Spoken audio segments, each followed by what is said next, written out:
कहानी की शुरुआत होती है एक ग्रुप एक्सप्लोरर्स से, जिनकी लीडर है सोफिया, और वो सब पैसिफिक ओशन में मौजूद हैं। सोफिया एक बहुत ही बड़ी फीमेल शार्क लिलीज को तलाश कर रही हैं। अचानक उनके सिस्टम पर एक अलर्ट आता है कि वो शार्क उनके बहुत करीब आ चुकी है। सोफिया तुरंत सभी डाइवर्स को ऑर्डर देती है, नीचे उतरो और शार्क को पीछे से कवर करो। जिसके बाद कुछ डाइवर्स समुंदर में छलांग लगा देते हैं, जिनमें सोफिया का हस्बैंड क्रिस भी शामिल होता है। थोड़ी देर की तलाश के बाद वो एक छोटे मरे हुए व्हेल मछली को देखते हैं, लेकिन किसी को समझ नहीं आ रहा कि वो मरी कैसे। क्रिस उसके करीब जाता है और देखता है कि उसके जिस्म पर शार्क के काटने के निशान हैं। तभी अचानक बहुत सारी फीमेल शार्क्स निकल आती हैं और पता चलता है कि वो सब लिलिस की बेटियां हैं। तभी लिलिस खुद सामने आ जाती है और सब उसे देखकर हैरान रह जाते हैं, क्योंकि उसका साइज पिछली बार के मुकाबले में डबल हो चुका होता है। 2 महीने पहले जब वो सब लिलिस को देखने आए थे, तब उसका साइज 3 मीटर था। अब लिलिस सिर्फ 2 महीने में 7 मीटर लंबी हो चुकी है। सोफिया क्रिस से कहती है कि जल्दी से उसका सैंपल लो, ताकि हम उसके तेजी से बढ़ने का राज जान सकें। क्रिस हिम्मत करके उसके करीब जाता है सैंपल लेने, लेकिन लिलिस तुरंत उस पर हमला कर देती है। उसी वक्त क्रिस और सोफिया के बीच कनेक्शन कट जाता है। सोफिया बहुत परेशान हो जाती है और खुद समुंदर में उतर जाती है ताकि अपने हस्बैंड को ढूंढ सके। वो जैसे ही नीचे जाती है, उसे क्रिस का कटा हुआ बाजू मिलता है और वहां और किसी डाइवर का कोई नामो निशान नहीं होता। वो समझ जाती है कि वो सब शार्क की खुराक बन चुके हैं, मगर वो हिम्मत नहीं हारती और फैसला करती है कि किसी तरह उस शार्क से सैंपल लेकर ही रहेगी। वो लिलिस के करीब पहुंचती है और सैंपल लेने की कोशिश करती है, लेकिन शार्क उस पर भी हमला कर देती है। सोफिया खुशकिस्मती से एक जाल में फंस जाती है, लेकिन शार्क जाल को खींचती हुई समुंदर की गहराइयों में ले जाती है। किसी तरह से वो जाल से निकलने में कामयाब हो जाती है और खुद को बचा लेती है। फिर 3 साल बीत जाते हैं और हम पहुंचते हैं पेरिस, जहां 2 नौजवान लड़के सीन नदी में मछलियां पकड़ रहे होते हैं। लेकिन अचानक उनके जाल में एक बम आ जाता है। ये देखकर वो दोनों लड़के पुलिस को इस बम की खबर देते हैं। बम की खबर सुनकर रिपोर्टर्स भी वहां आ जाते हैं। तभी पुलिस आकर लोगों को समझाती है कि वर्ल्ड वॉर 2 के दौरान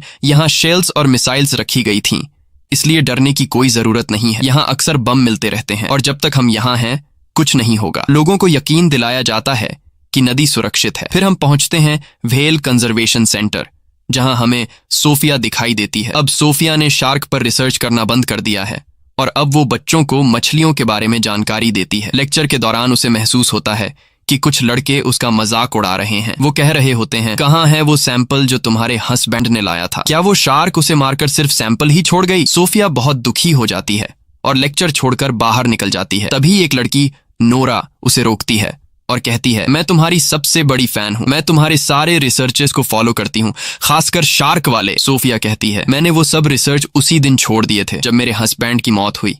उन दिनों की याद मत दिलाओ, मुझे तकलीफ होती है। वो जाने लगती है, लेकिन नोरा कहती है, मैंने पता लगाया है कि तुमने लिलीज के शरीर में एक ट्रैकर डिवाइस लगाई थी। सोफिया हैरान रह जाती है। इसके बाद नोरा उसे अपनी ऑर्गेनाइजेशन ले जाती है ताकि डिटेल में बात कर सके। हमें पता चलता है कि नोरा ने समुद्री जीवों को बचाने के लिए एक ऑर्गेनाइजेशन बनाई है। वो समुंदर में रहने वाले जानवरों से बेहद प्यार करती है।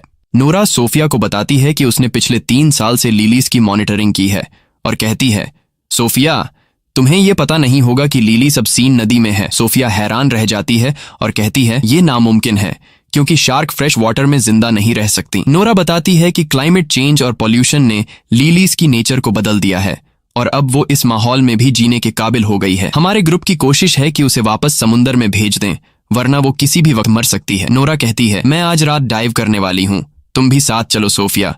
हम दोनों शार्क को देखते हैं और उसे उसके घर वापस ले जाते हैं। सोफिया कहती है, क्या डाइव? तुम्हें क्या लगता है ये इतना आसान है? ये बहुत ज्यादा रिस्की है। ऐसा करने से तुम्हारी जान जा सकती है। ये कोई आम सी मछली नहीं, ये दुनिया की सबसे खतरनाक शार्क है। सोफिया वहां से निकलकर अपने घर पहुंचती है। घर जाकर वो अपने हस्बैंड के आखिरी मिशन की वीडियोस देखती है और वो रो पड़ती है, क्योंकि उसी ने अपनी टीम से कहा था कि वो इस मिशन में उनके साथ है। वो गिल्टी फील कर रही होती है क्योंकि वो सब उसकी वजह से मारे गए। दूसरी तरफ हम देखते हैं कि नोरा अपनी दोस्त बिन के साथ सीन नदी में एक बोट पर होती है। नोरा कहती है, क्या तू मेरे साथ नहीं उतरेगी? बिन पानी में उतरने से इनकार कर देती है और कहती है, तू जा, मैं यहाँ तेरा ध्यान रखती हूँ। नोरा अकेले ही पानी में उतरती है और लिलीज को हर जगह ढूंढती है। दूसरी ओर सोफिया सिस्टम में लिलीज की मूवमेंट्स ट्रैक कर रही होती है। वो देखती है कि शार्क नोरा की तरफ बढ़ रही है, जिसके बाद वो पुलिस को कॉल करती है और बताती है कि नोरा अकेले रिवर के पानी में शार्क को ढूंढने गई है। नोरा अब भी शार्क को तलाश रही होती है। फिर वो एक कार के करीब जाती है जिस पर शार्क के अटैक के निशान होते हैं। उसी वक्त उसे पुलिस के सायरन की आवाज आती है तो वो समझ जाती है कि पुलिस नदी तक पहुंच गई है। वो फौरन पानी से बाहर आती है और भागने की कोशिश करती है, मगर पुलिस उसे पकड़ लेती है क्योंकि इस रिवर में डाइविंग मना है। सोफिया भी उसी वक्त वहां पहुंच जाती है और नोरा को पुलिस के हाथों गिरफ्तार होते हुए देखती है, मगर वो कुछ नहीं कर सकती। पूरी रात वो नदी के पास खड़ी रहती है लिलीज की मूवमेंट्स को ट्रैक करने के लिए।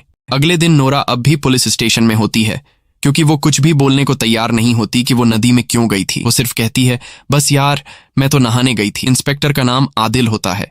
वो कहता है, तुम यहां से बाहर तभी निकलोगी जब सच बोलोगी। नहाने की कहानी छोड़ो, हमें बेवकूफ समझा है क्या? नोरा कहती है, सुनो भाई, मैं शार्क ढूंढने गई थी। आदिल हंसता है, क्या तू मेरे साथ मजाक कर रही है? नदी में शार्क? ये तो जहरीला पानी है। और फिर वो यहाँ आई कहां से? तुमने मुझे बेवकूफ समझा है? नोरा कहती है, मेरा यकीन करो, मैं पानी में शार्क को ढूंढने गई थी। लेकिन अफसर मानने को तैयार नहीं था। दूसरी तरफ सोफिया अब भी उसी जगह पर मौजूद होती है जहां कल रात थी। शार्क की मूवमेंट्स को देख रही होती है और वो काफी नर्वस और डरी हुई होती है क्योंकि शार्क उसके बहुत करीब होती है। तभी उसे पुलिस स्टेशन से कॉल आती है और उसे अपने ऑफिस बुलाया जाता है। वहां जाकर उसे पता चलता है कि ये कॉल नोरा की रिक्वेस्ट पर की गई थी ताकि वो ये प्रूव कर सके कि शार्क वाकई नदी में है। तभी पुलिस को एक लाश मिलती है नदी के किनारे से। सोफिया लाश की हालत देखकर डर जाती है क्योंकि लाश का आधा हिस्सा गायब था, जैसे उसे किसी बड़े जानवर ने काटा हो। सोफिया कहती है, ये काम तो शार्क का ही लगता है। फिर वो पुलिस स्टेशन जाती है और एक लेडी इन्वेस्टिगेटर को सारी जानकारी देती है जो वो लिलीज के बारे में जानती थी। वो ये भी बताती है कि ये शार्क बहुत खतरनाक है, जैसा कि तुम लोग समझ रहे हो वैसी नहीं। इसका साइज बहुत तेजी से बढ़ रहा है और हमें एक एक्सपर्ट टीम चाहिए ताकि हम शार्क को उसके असली समुंदर में वापस ले जा सकें, वरना अगर ये नदी में रही तो किसी भी वक्त मर सकती है। लेकिन वही नोरा को लगता है कि सोफिया और ऑफिसर शार्क को मारने वाले हैं, इसलिए अब नोरा शार्क को बचाने के काम पर लग जाती है और ऑफिसर सोफिया और अदिल को ऑर्डर देती है कि शार्क को सेफ तरीके से समुद्र में पहुंचाया जाए। फिर सोफिया डाइवर्स की टीम के साथ सीन नदी पहुंचती है ताकि शार्क को पकड़ सके। दूसरी तरफ नोरा भी चुपचाप उनका पीछा करती है और दूर से शार्क की मूवमेंट्स को देखती रहती है। सोफिया और उसकी टीम ट्रैकर के जरिए लिलीज की लोकेशन फिक्स कर लेते हैं। डाइवर्स जल्दी से सूट पहन के नदी में उतर जाते हैं। नोरा को लगता है कि वो लिलीज को मार देंगे तो फौरन अपनी दोस्त बिन को कॉल करती है और कहती है कि वो ट्रैकर सिस्टम हैक कर दे ताकि डाइवर्स शार्क की लोकेशन ट्रेस न कर सकें। बिन उसकी बात मान लेती है और सिस्टम बंद कर देती है। तभी डाइवर्स पानी में लिलीज को तलाश करते रहते हैं और वो लिलीज के काफी करीब होते हैं। उन्हें उसकी मूवमेंट का एहसास होने लगता है। तभी ट्रैकर अचानक बंद हो जाता है और वो उसका लोकेशन नहीं जान पाते। वो सब जल्दी से ऊपर आ जाते हैं इससे पहले कि शार्क उन्हें मार डाले। आदिल हैरान रह जाता है कि ट्रैकर अचानक कैसे बंद हो गया और वो सोफिया से कहता है, मुझे लग रहा है कि ये सब तुम्हारा किया धरा है। कसम से अगर कंफर्म हो गया कि तूने ये किया है तो ये तेरे लिए जिंदगी का आखिरी दिन होगा। सोफिया उसकी बातों से नाराज हो जाती है और वहां से चली जाती है और इत्तेफाक से वो नोरा को दूर से देखती है जो छुप के सब कुछ देख रही होती है।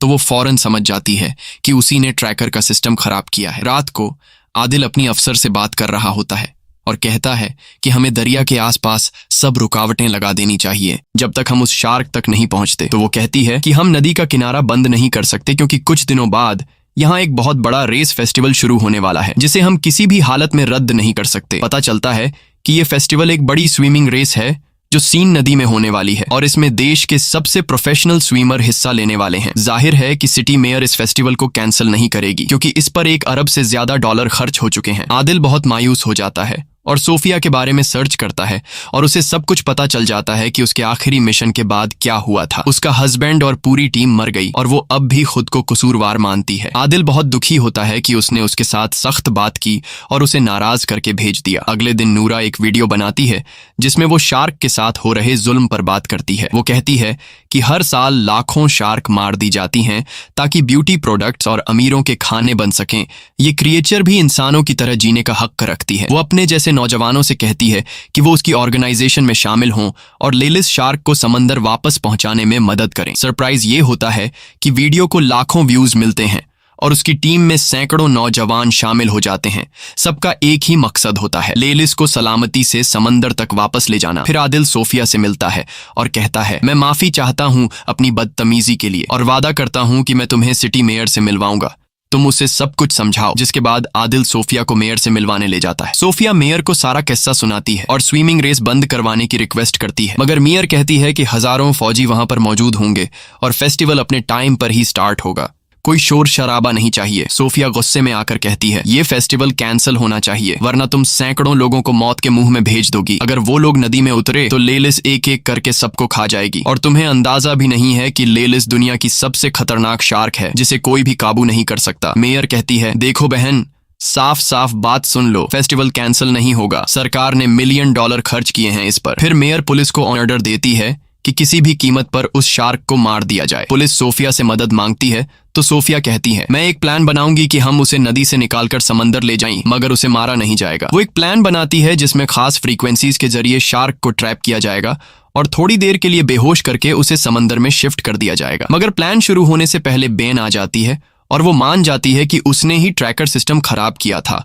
और अब उसे पछतावा हो रहा है। लेकिन मसला सिर्फ ये नहीं, नूरा ने लेलिस का लोकेशन ट्रेस कर लिया है और वो आज ही उसे समंदर की तरफ ले जाने का प्लान बना रही है। वो बताती है कि शार्क इस वक्त सीवरेज के टैंक के पास है। वो सोफिया और पुलिस से कहती है कि वो नूरा को रोकें, क्योंकि वहां कुछ नौजवान भी मौजूद होंगे जो नूरा को सपोर्ट करने आए हैं और वो जगह बहुत खतरनाक है क्योंकि वो सीवरेज एरिया बहुत तंग है। सोफिया कहती है, अच्छा हुआ तुमने हमें ये बताया, और वो यकीन दिलाती है कि वो अपनी दोस्त को बचाएंगी। रात को हम देखते हैं कि नूरा, बेन और ऑर्गेनाइजेशन के बाकी लोग सीवरेज एरिया में पहुंच चुके हैं और मिशन के लिए तैयार हो रहे हैं। बेन थोड़ी नर्वस लग रही होती है, जैसे कुछ छुपा रही हो, मगर वो कहती है, मैं बस तुम्हारे लिए परेशान हूँ। फिर नूरा पानी में उतरती है ये साबित करने के लिए कि शार्क इंसानों के लिए खतरनाक नहीं होती। अब वो लेलिस का इंतजार करने लगती है। उसी वक्त सोफिया, आदिल और पुलिस वहां पहुंच जाते हैं और उससे कहते हैं, फौरन पानी से बाहर आओ, मगर वो लड़की जिद करती है कि वो मिशन पूरा करेगी। सोफिया उस पर चिल्लाती है, जो तुम कर रही हो वो गलत है, ये शार्क तुम्हारी सोच से भी बड़ी है, वो तुम्हारा सोनार डिवाइस और तुम्हें जिंदा खा जाएगी। इसी वक्त नूरा के पास एक शार्क नजर आती है। सोफिया फौरन समझ जाती है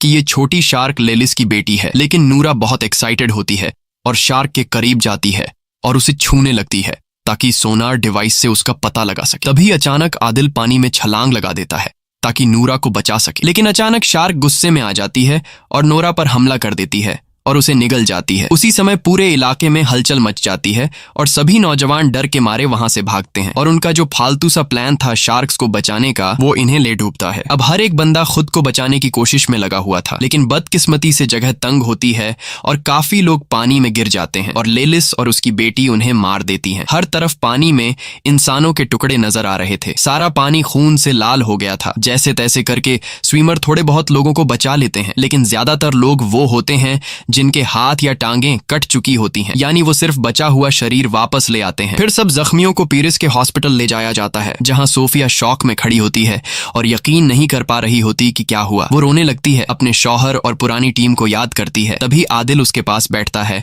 और उसे तसल्ली देता है। कुछ देर बाद आदिल और सोफिया को सीवरेज एरिया में बुलाया जाता है। जब वो वहां पहुंचते हैं तो लेलिस की बेटी की लाश मिलती है। उसे लैब ले जाया जाता है ताकि सोफिया उस पर रिसर्च करे, शायद कोई क्लू मिल जाए। उसी समय सोफिया को पता चलता है कि ये शार्क सिर्फ 2 महीने की है और वो प्रेग्नेंट भी है, और सोफिया को लेलिस की बढ़ती हुई ग्रोथ का भी पता चल जाता है। हैरान करने वाली बात ये होती है कि ये फीमेल शार्क बिना किसी मेल शार्क के कोलैब किए बच्चे पैदा कर सकती है, यानी बिना नर के खुद ब खुद बच्चे देना। सोफिया समझ जाती है कि ये शार्क बहुत बड़ी आफत है, क्योंकि लेलिस की तादाद कुछ महीनों में बहुत ज्यादा बढ़ जाएगी और ये इंसानों के लिए बहुत बड़ा खतरा बन सकता है। इसीलिए लेलिस और उसकी सारी नस्ल को खत्म करना बहुत जरूरी है, वरना वो इंसानों को खत्म कर देगी। अगले दिन सोफिया और उसकी टीम मेयर के ऑफिस पहुंचती है और उसे सारी नई जानकारी देती है। मेयर बहुत नाराज होती है क्योंकि मिशन नाकाम हो चुका होता है और स्विमिंग फेस्टिवल स्टार्ट होने में सिर्फ कुछ ही घंटे बाकी होते हैं। वो कहती है कि किसी भी तरह इस शार्क को मारो। सोफिया उस पर गुस्सा करती है और कहती है, तुम्हारे लिए पैसे ज्यादा अहम हैं या लोगों की जानें? मेयर गुस्से में कहती है, बाहर निकलो यहाँ से। और फिर वो फैसला करती है कि शार्क को मारने की जिम्मेदारी अब फौज को दी जाएगी। फिर सोफिया और आदिल कैफे में बैठे बात कर रहे होते हैं। सोफिया कहती है,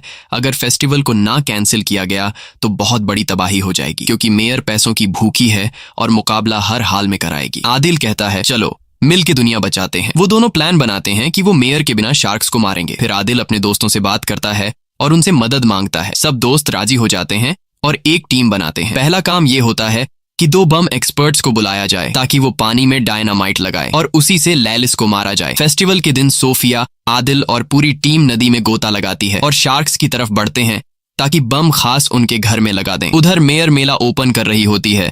उसे कुछ भी पता नहीं होता आदिल और सोफिया के प्लान का। फौज भी अपनी बोट्स में तैयार बैठी होती है किसी भी हमले के लिए। सोफिया की टीम शार्क के में जगह तक पहुंच जाती है और वो वहां हजारों शार्क मछलियां देखती है। सोफिया अपनी टीम को कहती है कि रुक जाए क्योंकि शार्क इंसानी हरकत से खतरा महसूस करती है। दूसरी तरफ मेला शुरू हो जाता है और स्विमर पानी में कूद जाते हैं। सोफिया और उसकी टीम शार्क्स के बीच बम लगा देती है और जैसे ही काम खत्म होता है सब ऊपर जाने की कोशिश करते हैं। तभी एक शार्क आती है और टीम के 2 बंदों को मार देती है। सोफिया आदिल को खींचती है ताकि जल्दी निकल सकें, लेकिन बम जल्दी फट जाते हैं। धमाका होता है और टीम के बाकी लोग ऊपर उनका इंतजार कर रहे होते हैं। सोफिया आदिल को ऊपर ले आती है। टीम उसे बोट में डाल देती है क्योंकि वो जख्मी होता है। तब सोफिया फैसला करती है कि वो अकेले नीचे जाएगी ताकि यकीन कर ले कि लेलिस मर चुकी है या नहीं। लेकिन जब वो वापस आती है तो पता चलता है कि लेलिस अभी भी जिंदा है। फिर अचानक लेलिस कश्ती पर हमला करती है, टीम को गिरा देती है और पूरी टीम को मार देती है। लेकिन खुशकिस्मती से आदिल और सोफिया बच जाते हैं और ऊपर आ जाते हैं। तब वो देखते हैं कि शार्क तैराकों की तरफ बढ़ रही है, तो वो दोनों पानी में वापस कूद जाते हैं ताकि उसे रोक सकें। लेकिन तब तक बहुत देर हो चुकी होती है। शार्क पहले ही तैराकों तक पहुंच चुकी होती हैं और एक एक करके सबको मारने लगती हैं। एक ही झटके में नदी का पानी लाल हो जाता है। हर तरफ इंसानों के टुकड़े तैर रहे होते हैं। पूरा इलाका चीख पुकार और अफरा तफरी से भर जाता है। तभी फौज पहुंचती है